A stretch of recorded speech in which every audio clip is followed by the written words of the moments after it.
الحمد لله نحمده ونستعينه ونستغفره ونؤمن به ونتوكل عليه ونعوذ بالله من شرور أنفسنا ومن سيئات أعمالنا من يهده الله فلا مضل له ومن يضلل فلا هادي له وأشهد أن لا إله إلا الله وحده لا شريك له وأشهد أن محمدًا عبده ورسوله أرسله بالحق بشيرا ونذيرا بين يدي الساعة فمن يطع الله ورسوله فقد رشد واهتدى ومن يعص الله ورسوله فقد ضل وغوى فإنه لا يضر إلا نفسه ولا يضر الله شيئا نسأل الله ربنا أن يجعلنا ممن يطيعه ويطيع رسوله ويتبع رضوانه ويجتنب سخطه فإنما نحن به وله أما بعد فإن خير الحديث كتاب الله وخير الهدي هدي محمد صلى الله عليه وآله وسلم وشر الأمور محدثاتها وكل محدثة بدعة وكل بدعة ضلالة وكل ضلالة في النار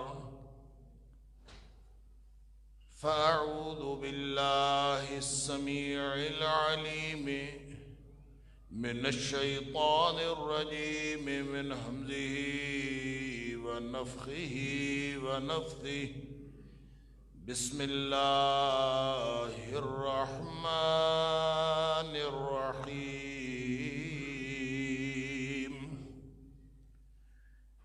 ولو أن أهل القرى آمنوا واتقوا لفتحنا عليهم بركات من السماء والأرض ولكن كذبوا فأخذناهم بما كانوا يكسبون۔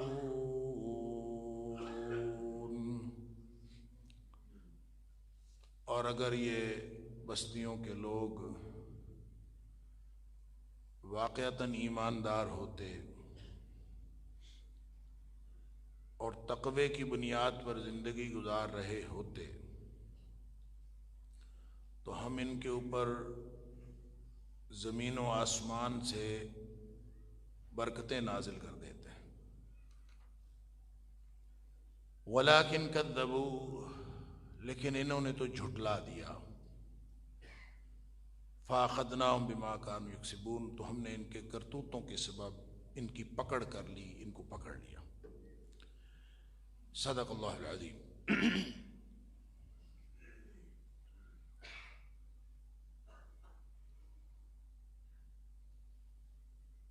اللہ تعالیٰ نے اس دارالامتحان کے اندر، دنیا کے اندر، جس طرح انفرادی اور اجتماعی طور پر ہر انسان کو امتحان میں مبتلا فرمایا ہے، اس امتحان میں بعض اوقات انسان دانستہ طور پر جانتے بوجھتے ہوئے اور بعض اوقات نادانستہ طور پر اپنی لا علمی یا جہالت کی بنیاد پر یا پھر لاپرواہی اور غفلت کی بنیاد پر انسان انفرادی یا اجتماعی مغلوبیت کا شکار ہو جاتا ہے۔ جب یہ مغلوبیت کا شکار ہوتا ہے تو اس کے بعد اسی دن سے نہ صرف یہ کہ انفرادی زندگی میں بگاڑ پیدا ہونا شروع ہو جاتا ہے، بلکہ اجتماعی زندگی بھی بگاڑ کا شکار ہونا شروع ہو جاتی ہے۔ کچھ ابتدائی گفتگو اللہ کی توفیق سے گزشتہ اور اس سے پیوستہ جمعے کے اندر میں نے عرض کی تھی کہ اللہ کریم نے ہر فرد کو اپنی جگہ پہ اہمیت دی ہے، لیکن جب معاشرے کا اجتماعی مفاد، معاشرے کی اجتماعی اصلاح کی بات ہو تو ہمیشہ اسلام نے اجتماع اور معاشرے کو فرد پر فوقیت دی ہے، افراد قربان کیے ہیں، معاشرے کے اجتماعی مفاد کو قربان نہیں کیا، تاکہ من حیث المجموع نہ تو وہ مقصدیت کی وحدت جو بہت بڑے خطرے سے بچانے کے لیے ہے انسانوں کو، یا نہ تو اس کے اوپر کوئی حرف آئے، اور نہ ہی انسانوں کو نیکی کے رستے پر چلنے کے لیے کوئی ماحول رکاوٹ کی صورت میں سامنے آئے۔ اس لیے اللہ کریم نے فرد اور معاشرے کے حقوق کے اندر ایسا شاندار توازن ہمیں عطا فرمایا ہے کہ جہاں کہیں ٹکراؤ آتا ہے، اگر مقصد کی وحدت ہو تو ٹکراؤ آتا ہی نہیں، لیکن جہاں کہیں ٹکراؤ آتا ہے تو وہاں فرد کی اہمیت نہیں ہے، ادارے کی اہمیت ہے، اجتماع کی اہمیت ہے۔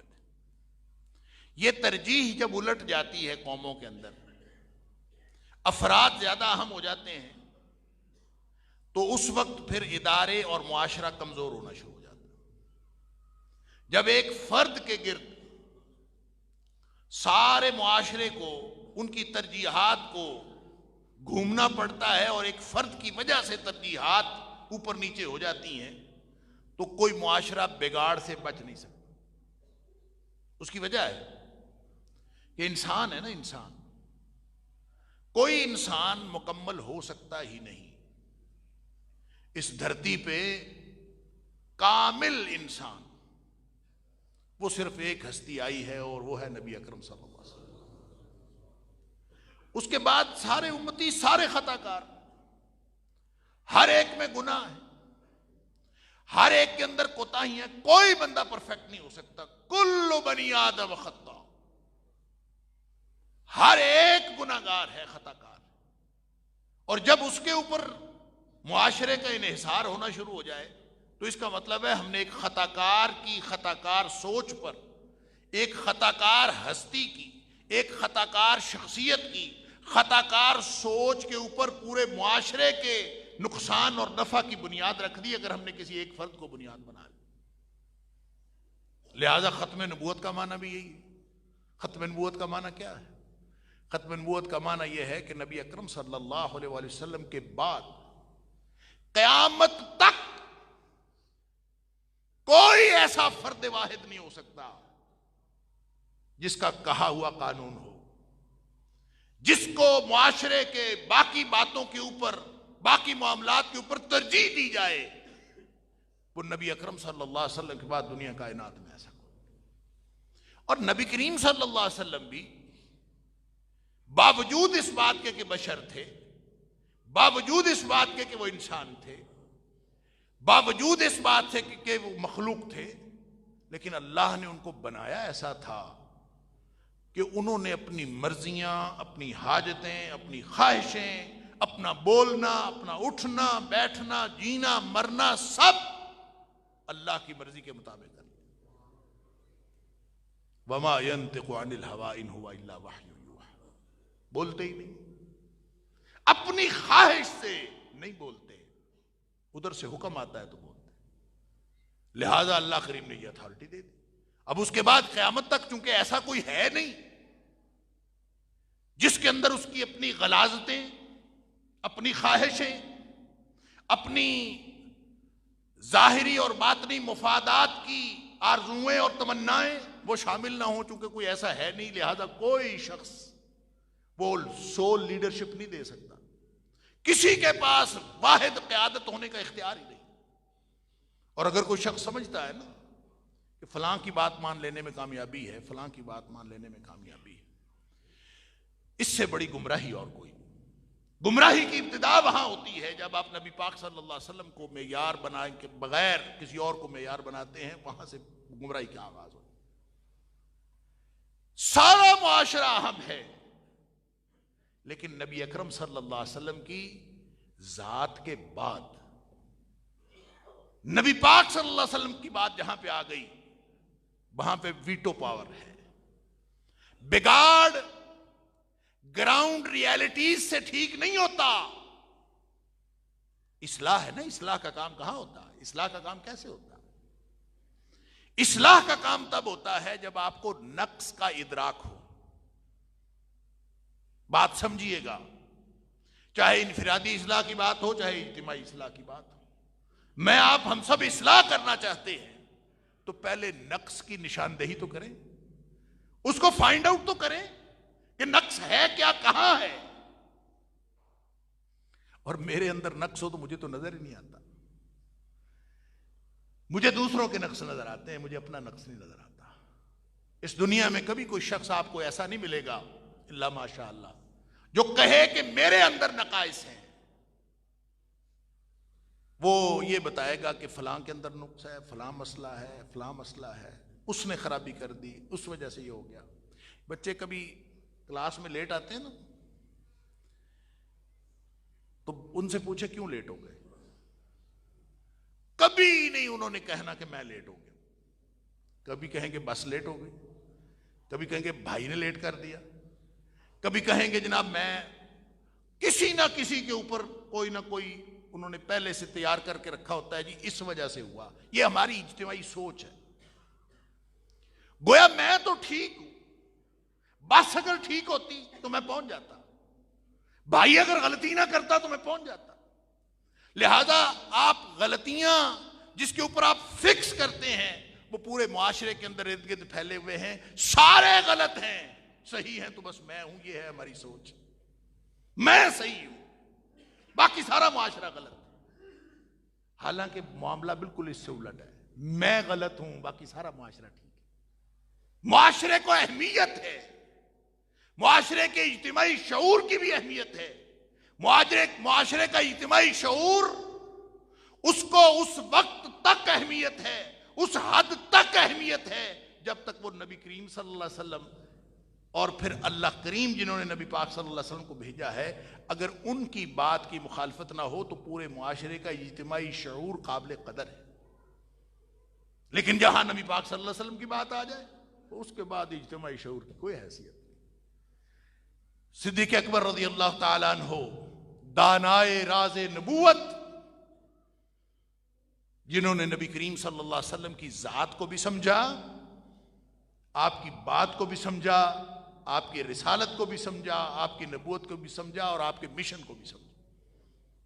اللہ اکبر، سارا اجتماعی شعور ایک طرف تھا نا، سارا اجتماعی شعور ایک طرف تھا کہ اسامہ کا لشکر نہ بھیجیے، حالات ٹھیک نہیں ہیں۔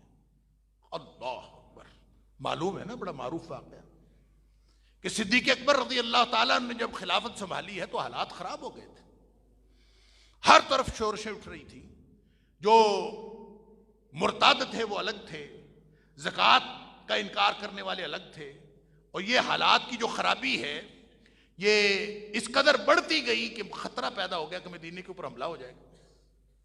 اب مدینے کے اوپر حملہ ہونے کا خطرہ ہو، چھوٹی سی بستی، لوگ آپس میں پلان کر رہے ہوں، مانعین زکوٰۃ مرتدین کے ساتھ مل کے، ادھر سے وہ چھوٹا سا لشکر جو نبی کریم صلی اللہ علیہ وسلم نے بھیجا تھا حضرت اسامہ بن زید رضی اللہ تعالیٰ عنہ کی قیادت میں، تو وہ نبی پاک صلی اللہ علیہ وسلم کی وفات کی خبر سن کر واپس آ گئے۔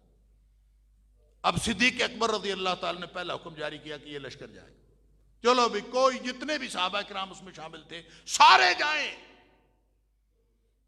کوئی مدینے میں نہ رہے۔ اب وہاں پہ اجتماعی شعور اٹھا ہے سارے صحابہ، اور شعور کن کا ہے؟ صحابہ کرام کا۔ اللہ، لیکن کسی بھی اجتماعی شعور کی کوئی حیثیت نہیں جہاں نبی پاک صلی اللہ علیہ وسلم کا فرمان ہے۔ بگاڑ سارے پیدا کرتے ہیں، اصلاح سارے نہیں کر سکتے۔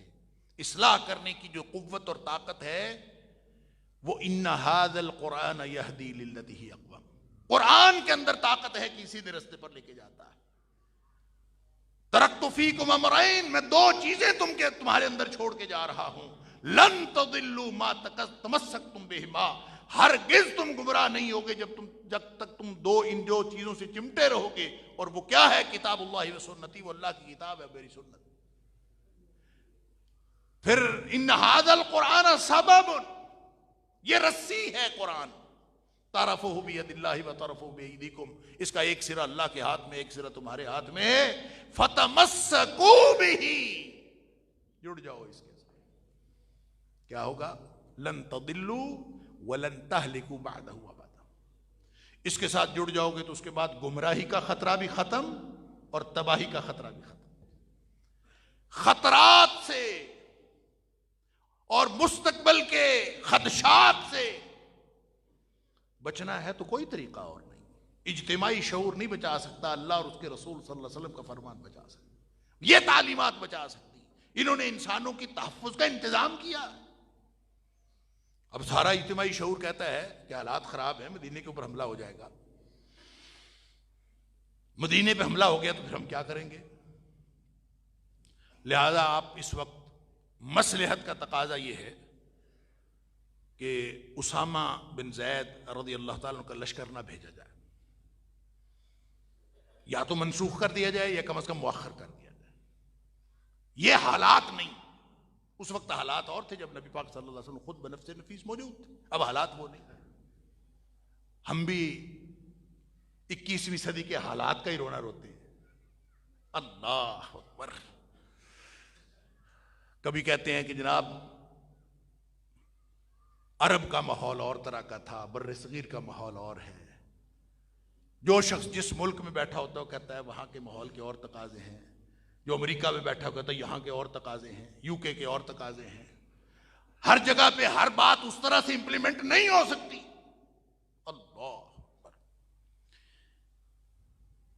اللہ تعالیٰ فرماتا ہے وَأَقِمْ وَجْهَكَ لِلدِّينِ حَنِيفًا، تو جہاں کہیں بھی ہے، جس ملک میں بھی رہتا ہے، نبی کریم صلی اللہ علیہ وسلم سے جغرافیائی اور زمانی دوری اور بعد جتنا مرضی ہے، وَأَقِمْ وَجْهَكَ فِي الدِّينِ لِلدِّينِ حَنِيفًا، دین حنیف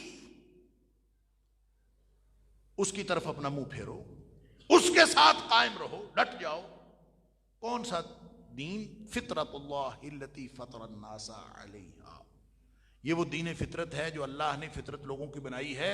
نہ 21ویں صدی میں فطرت چینج ہوتی ہے، نہ 14ویں صدی میں فطرت چینج ہوتی ہے، نہ قبل از اسلام نبی پاک صلی اللہ علیہ وسلم کی تشریف آوری سے قبل کوئی عربوں کی فطرت اور تھی، اور نہ ہی آئندہ 1 صدی بعد فطرت بدلے گی۔ فطرت بنائی ہے بنانے والے نے، اور وہ فرماتا لا تبدیل لخلق اللہ، اللہ کی خلقت کے اندر کوئی تبدیلی نہیں ہوئی، تمہارا دماغ اپنا خراب ہوا ہے۔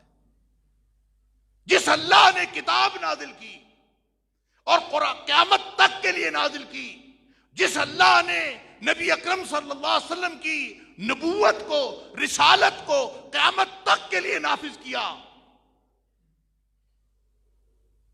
وہ صحیح ہے، ہمارا دماغ غلط ہے، ہمیں گراؤنڈ ریالٹیز کچھ اور نظر آتی ہیں۔ اللہ فرماتا ہے لا تبدیل لخلق اللہ۔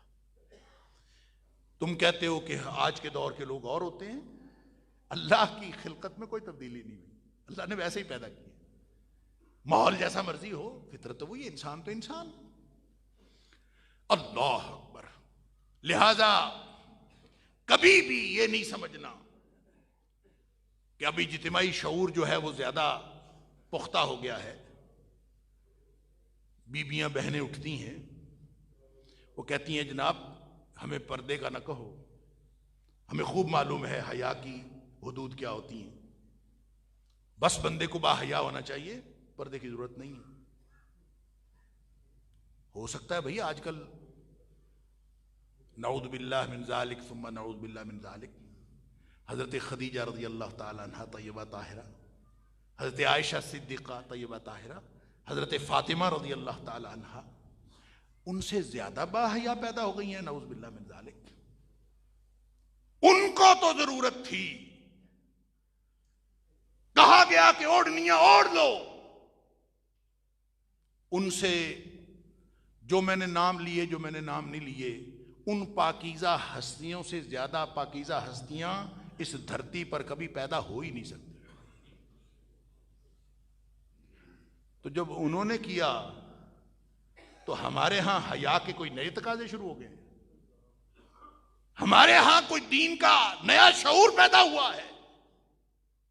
پورا اجتماعی شعور جب بگڑتا ہے، معاشرہ جب بگڑ جاتا ہے، اللہ اکبر، اور پھر اوپر سے فتوے دینے والے علماء پیدا ہو جاتے ہیں۔ ایک عام آدمی بگڑا ہوا ہو نا تو وہ ایک عام آدمی بگڑا ہے۔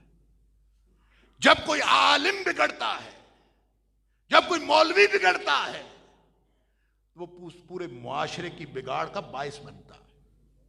عمر فاروق رضی اللہ تعالیٰ عنہ نے اپنے شاگرد سے پوچھا تھا تمہیں معلوم ہے ماذا یہدم الاسلام،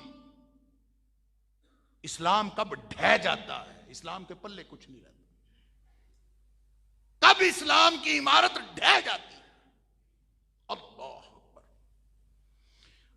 تو اس نے تو کیا بولنا تھا، پھر خود عمر فاروق رضی اللہ تعالیٰ نے بتایا کہ سب سے پہلی چیز جو اسلام کو ڈھا دیتی ہے نا، وہ زلت العالم، عالم کی لغزش، عالم کا پھسلنا۔ اس لیے کہ عام آدمی پھسلتا ہے تو وہ ایک آدمی پھسلتا ہے، جب عالم پھسلتا ہے تو پورا معاشرہ پھسلتا ہے، عالم بگڑتا ہے پورا معاشرہ بگڑ جاتا ہے۔ اس بگاڑ میں پھر سارے سو کالڈ علماء شامل ہو گئے، اور ایسے ایسے ہمیں جدید شعور دیے کہ اب تقاضے اور ہیں دین کے، نئے تقاضے پیدا ہوئے، نئے ڈائلاگ بیانیے ایجاد کیے جانے لگے، بیانیہ لوگوں نے کھیلنا شروع کر دیا۔ اللہ اکبر، کیا مذاق اڑایا ہم نے دین کا۔ صدیق اکبر رضی اللہ تعالیٰ عنہ کو اجتماعی شعور دینے والے صحابہ کرام تھے، اس میں صدیق اکبر رضی اللہ تعالیٰ عنہ کے علاوہ پتہ کون تھا؟ عمر فاروق رضی اللہ تعالیٰ، جن کے بارے میں نبی پاک صلی اللہ علیہ وسلم نے ان کی اصابت رائے کا ایک گواہی تو اللہ نے دی کہ حضرت عمر فاروق رضی اللہ تعالیٰ عنہ نے بہت سارے مسائل میں جس رائے کا اظہار کیا، اللہ تعالیٰ نے قرآن بنا کے نازل کر دیا۔ اس قدر صائب رائے تھی۔ امام بخاری علیہ رحمہ نے کہا ہے 3 مقامات قرآن میں ایسے ہیں کہ عمر فاروق رضی اللہ تعالیٰ کی رائے پہلے آئی اور قرآن بعد میں اس کے مطابق بن کے نازل ہوا۔ اس کو کہتے ہیں موافقات فاروقی۔ حضرت عمر فاروق رضی اللہ تعالیٰ عنہ کی وہ باتیں جس کے ساتھ قرآن نے موافقت کی ہے، اور کسی نے کہا کہ نہیں 7 باتیں ہیں۔ علامہ جلال الدین سیوطی رحمہ اللہ تاریخ الخلفاء میں لکھتے ہیں 21 مقامات ایسے ہیں جہاں عمر فاروق رضی اللہ تعالیٰ عنہ کی رائے پہلے آئی اور اللہ کا قرآن بعد میں نازل۔ وہ عمر وہ بھی شامل ہے اجتماعی شعور والوں میں۔ اور صدیق اکبر کا عمر فاروق رضی اللہ تعالیٰ عنہ کے بارے میں نبی اکرم صلی اللہ علیہ وسلم کا فتویٰ کہ اگر میرے بعد کوئی نبی ہوتا تو عمر ہوتے۔ اس کا مطلب ہے لیول تو تھا، لیکن وَلَٰكِن لَا نَبِيَّ بَعْدِي، کسی لنگڑے لولے کی بات نہیں ہے، کسی کانے اندھے کی بات نہیں ہے، کسی مخبوط الحواس کی بات نہیں ہے۔ عمر فاروق رضی اللہ تعالیٰ عنہ جیسا جلیل القدر ہستی جو خصوصیات کے اعتبار سے نبی بننے کے قابل ہے، وَلَٰكِن لَا نَبِيَّ بَعْدِي، میرے بعد نبی کوئی نہیں، وہ بھی آ گیا۔ اللہ کے رسول صلی اللہ علیہ وسلم نے بتایا تھا، ایک خاص موقع پہ بھیجا تھا، اب حالات نہیں ہیں نہ بھیجے۔ اور پھر جو مانعین زکوٰۃ تھے ادھر سے وہ، اب دیکھیں نا، ایک دم جب بگاڑ پیدا ہوتا ہے تو بگاڑ اکراس دی بورڈ ہوتا ہے، بگاڑ کسی ایک طرف نہیں ہوتا۔ اور میں نے عرض کیا تھا کہ اب ہم جب آپ آبزرو کیا کریں، اور کرتے ہوں گے یقیناً، ہم سارے اس معاشرے کا حصہ ہیں، یوں لگتا ہے جس چیز کو ہم ہاتھ لگاتے ہیں وہ مٹی بن کے ہاتھ میں آ جاتا ہے، بچی کوئی نہیں چیز۔ آپ بیوروکریٹس میں بیٹھ جائیں جو ملک کا سٹرکچر چلاتے ہیں، آپ ملٹری بیوروکریسی میں بیٹھ جائیں جن کے ہاتھ میں اصل طاقت ہے، آپ سیاستدانوں کے پاس بیٹھ جائیں جو اصل قانون بنانے کے ذمہ دار ہیں، جو لیجسلیشن کا کی ذمہ داری رکھتے ہیں، رسپانسبل ہیں، آپ جوڈیشری والوں کے پاس بیٹھ جائیں جن کے ہاتھ میں سارے ملک کا نظام عدالت ہے، آپ ان کی باتیں سنیں، پتہ چلے گا کسی کے پلے کچھ بھی نہیں۔ یہ الگ بات ہے کہ ذمہ داری کس کی ہے، کوئی کسی کو کہتا ہے نہیں تو ذمہ دار ہے، کوئی کہتا ہے تو ذمہ دار ہے۔ میں نے عرض کیا اصلاح کے لیے نقص کا احساس ہوگا تو اصلاح ہوگی، جب میں ہوئی ٹھیک تو اصلاح کیسے ہوگی؟ پہلے میرا احساس نقص کہ میرے اندر یہ کمی ہے، جس دن یہ احساس آ گیا اسی دن اصلاح کا امکان پیدا ہو۔ جب تک میں ٹھیک ہوں، میں بڑی اچھی تقریر کرتا ہوں، میں داڑھی میں نے رکھی ہوئی ہے، لوگوں کو دھوکہ دینے میں میں کامیاب ہوں کہ میں نیک آدمی ہوں، میں بالکل ساری دنیا کو آگے لگایا ہوا ہے، تو میں دل میں جب تک خوش ہوتا رہوں گا کہ میں بڑا ٹھیک چل رہا ہوں، میرے اندر نقص کا احساس نہیں ہوگا تو کبھی بھی اصلاح کا امکان ہی کوئی نہیں۔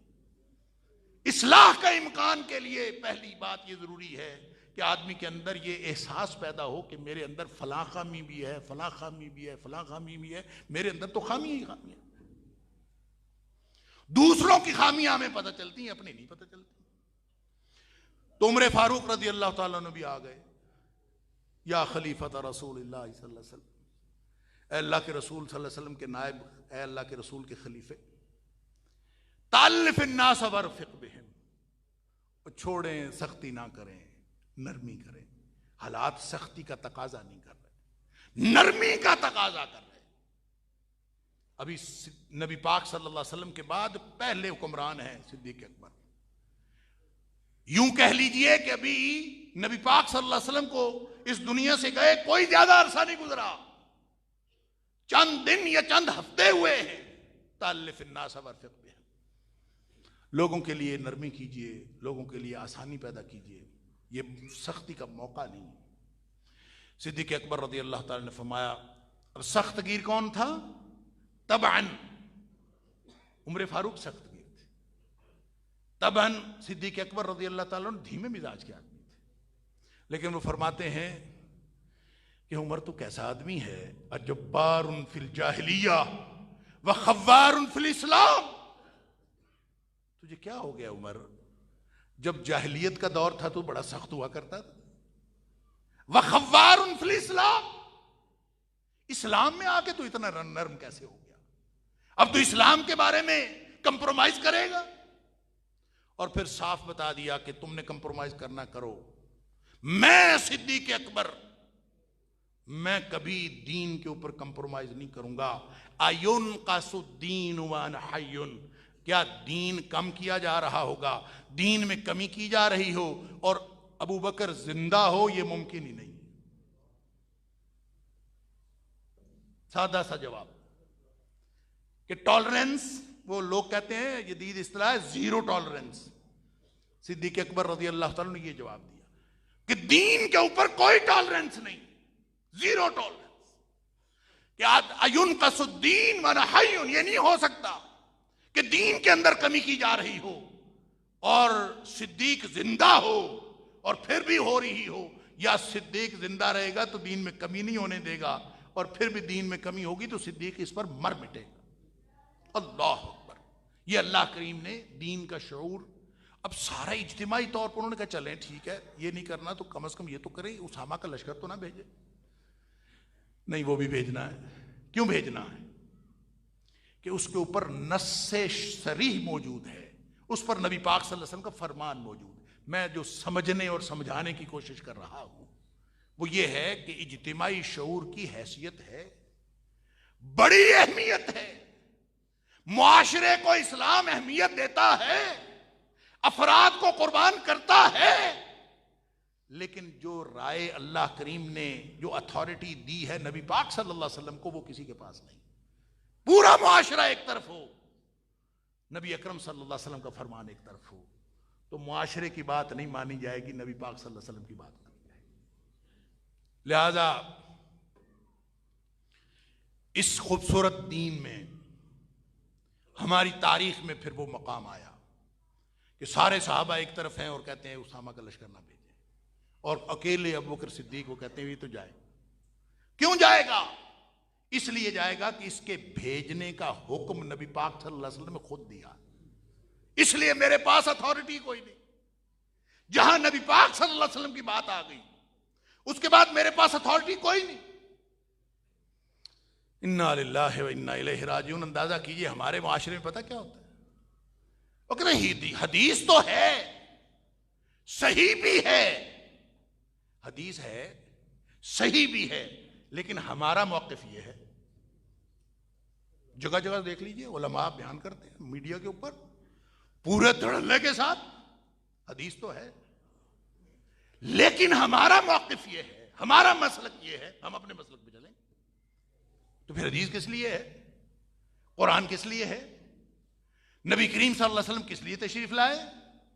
اگر ہم نے مسلک بنانے تھے، اگر ہم نے اپنے موقف بنانے تھے تو موقف کہاں سے بنتا ہے بھائی؟ دین کا موقف بنانا ہو تو کہاں سے بنتا ہے؟ اس کا سورس کیا ہے؟ اگر اللہ کا قرآن، نبی پاک صلی اللہ علیہ وسلم کا فرمان دین کا سورس نہیں ہے تو وہ دین کیا ہے؟ یہی تو فرمایا ہے کہ دو چیزوں کے ساتھ چمٹے رہو گے تو کبھی گمراہ نہیں ہوگے، تو مطلب یہ کہ ان کو چھوڑ دو گے تو ضرور گمراہ ہو جاؤ گے. اس کا مفہوم مخالف تو یہی. تو حضرت ابوبکر صدیق رضی اللہ تعالیٰ نے صاف جواب دیا کہ حکم چونکہ نبی کریم صلی اللہ علیہ وسلم کا ہے، لہذا اس بیلنس کو سمجھ لیجئے، اس توازن کو سمجھ لیجئے. معاشرے کو اہمیت ہے فرد کے مقابلے میں، لیکن نبی کریم صلی اللہ علیہ وسلم کی بات کے مقابلے میں کوئی اہمیت نہیں ہے. جہاں نبی کریم صلی اللہ علیہ وسلم کا حکم آ جائے تو صدیق اکبر رضی اللہ عنہ نے یہی فرمایا تھا کہ نہیں، مدینے میں اتنا سناٹا ہو جائے کہ جنگل کے درندے آ جائیں، یعنی ظاہر لشکر بھیجوں گا تو پیچھے سناٹا ہو جائے گا، وہ جائیں گے مدینہ خالی ہو جائے گا. مدینہ خالی ہوگا تو اگر جنگل کے درندے آ کے میری ٹانگوں کو پڑ جائیں تو بھی میں اس لشکر کو نہیں روک سکتا جس کو بھیجنے کا حکم نبی کریم صلی اللہ علیہ وسلم. بات ختم. اصلاح کیسے ہوتی ہے؟ اصلاح کا راستہ کون سا ہے؟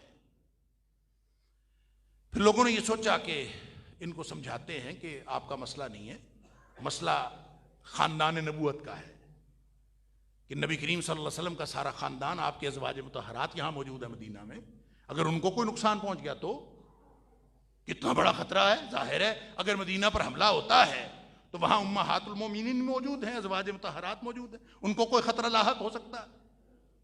تو لوگوں نے پھر جا کے حضرت ابوبکر صدیق رضی اللہ عنہ یہ بتایا. اللہ اکبر. تو انہوں نے پھر آگے سے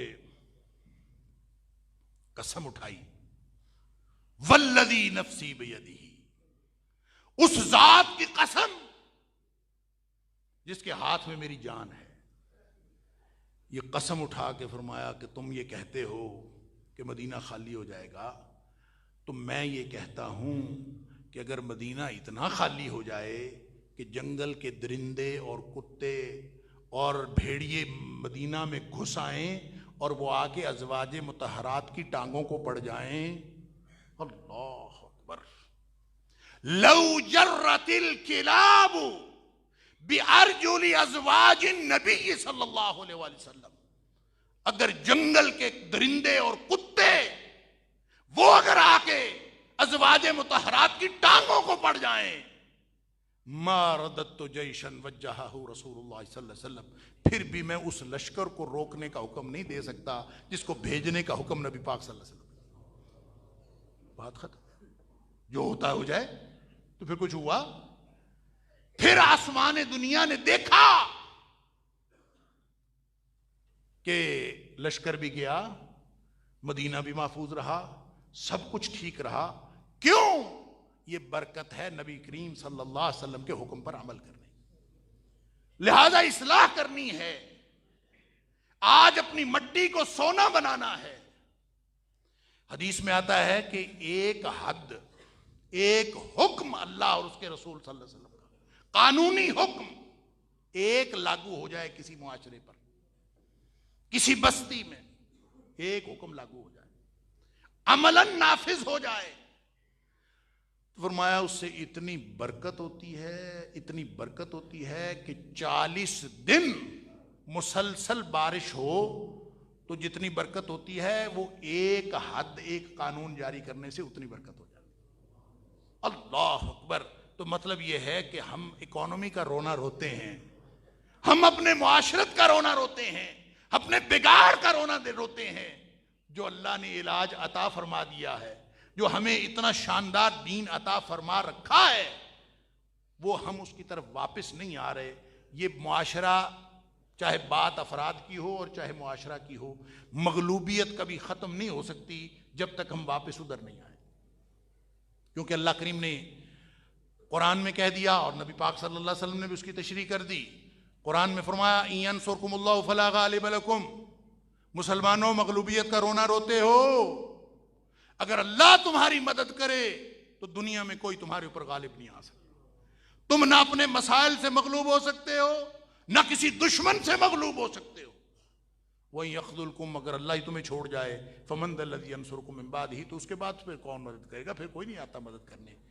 وَعَلَى اللَّهِ فَلْيَتَوَكَّلِ الْمُؤْمِنُونَ، اہل ایمان کا بھروسہ تو صرف اللہ پر ہونا چاہیے. اور نبی کریم صلی اللہ علیہ وسلم فرمایا اذا تبایعتم بالعینہ، بڑی معروف حدیث آپ سب نے سن رکھی ہے، میں عرض کرتا ہوں اور بات مکمل کرتا ہوں. اذا تبایعتم بالعینہ واخذتم اذناب البقر ورضیتم بالزرع، جب تم اپنے اپنے کاروباروں میں گرفتار ہو جاؤ، اپنے اپنے معاملات، میرا جھاڑ اچھا ہوا، میری کھیتی باڑی ٹھیک ہے، میرا کاروبار صحیح ہے، ہر بندہ اپنے اپنے معاملے میں انوالو ہے. وَتَرَكْتُمُ الْجِهَادِ، اور جو دین کے لیے سٹرگل تھی، جو دین کے لیے ساری زندگی محنت کرنی تھی، وہ چھوڑ دی. جو اپنے نفس سے، المجاہد من جاہد نفسہ فی طاعت اللہ، نفس کے خلاف جد و جہد سے لے کر میدان کارزار میں مقاتلے تک، یہ ساری سٹرگل تمہیں چھوڑ دی، دین تو ختم ہو. فرمایا جب یہ ہو جائے گا صلی اللہ علیکم دلن، اللہ تمہارے اوپر ذلت و رسوائی مسلط کر دے. لا ينزعہ، اور پھر وہ اس کو، اس ذلت و رسوائی کو کبھی واپس نہیں کرے گا. حتی ترجعوا الی دینکم، جب تک تم اپنے دین کی طرف واپس نہیں آؤ. اصلاح اگر کرنی ہے تو اجتماعی شعور اصلاح کا راستہ نہیں کھول سکتا. اصلاح کا راستہ اللہ کے قرآن اور نبی پاک صلی اللہ علیہ وسلم کے فرمان سے کھولے. آج بھی اگر ہم یہ طے کر لیں کہ ہم نے اس رہنمائی میں زندگی گزارنی ہے، تو یہ شکر ہے دین ایسا ہے کہ اس میں ہر مرحلے پر نیا آغاز کیا جا سکتا ہے. اور وہ انگریزی میں کہتے ہیں اٹس نیور ٹو لیٹ، کبھی بھی دیر نہیں ہوتی. آپ نے آج شروع کیا، آج شروع کریں. نبی کریم صلی اللہ علیہ وسلم نے فرمایا اس سے پہلے اگر جتنا مرضی آپ نے نقصان اٹھائے ہوں، جتنی مرضی غلطیاں کی ہوں آج شروع کریں. عمر بن عاص رضی اللہ تعالیٰ آئے تھے، مسلمان ہونے لگے، ہاتھ آگے بڑھایا بیعت کرنے، پھر پیچھے. اللہ کے رسول میری تو سیاہ کاریوں میں زندگی گزری ہے، میرا پہلے اس کے بارے میں بتائیں میرا کیا بنے گا. نبی کریم صلی اللہ علیہ وسلم الاسلام یہدم ما کان قبلہ، جب کوئی شخص مسلمان ہو جاتا ہے تو اس کے ماضی کے سارے گناہ معاف ہو جاتے ہیں. الہجرۃ تہدم ما کان قبلہا، اور جو ہجرت کرتا ہے اللہ اور اس کے رسول صلی اللہ علیہ وسلم کے لیے، اس سے ما قبل کے بھی سارے گناہ معاف ہو جاتے ہیں. اللہ اکبر. تو ہجرت کا معنی صرف وطن چھوڑنا نہیں ہوتا، ہجرت کا معنی المہاجر من ہاجر ما نہی اللہ عنہ. اصل مہاجر وہ ہوتا ہے جو اللہ اور اس کے رسول صلی اللہ علیہ وسلم کی منع کردہ چیزوں کو چھوڑ دے. تو ہم آج سے مہاجر بن جائیں تو ماضی کے سارے معاملات انشاءاللہ وہ ویسے ہی صاف ہو جائیں گے. اللہ تعالیٰ مجھے اور آپ کو ہم سب کو اس بات کی توفیق عطا فرمائے. وآخر دعوانا الحمدللہ.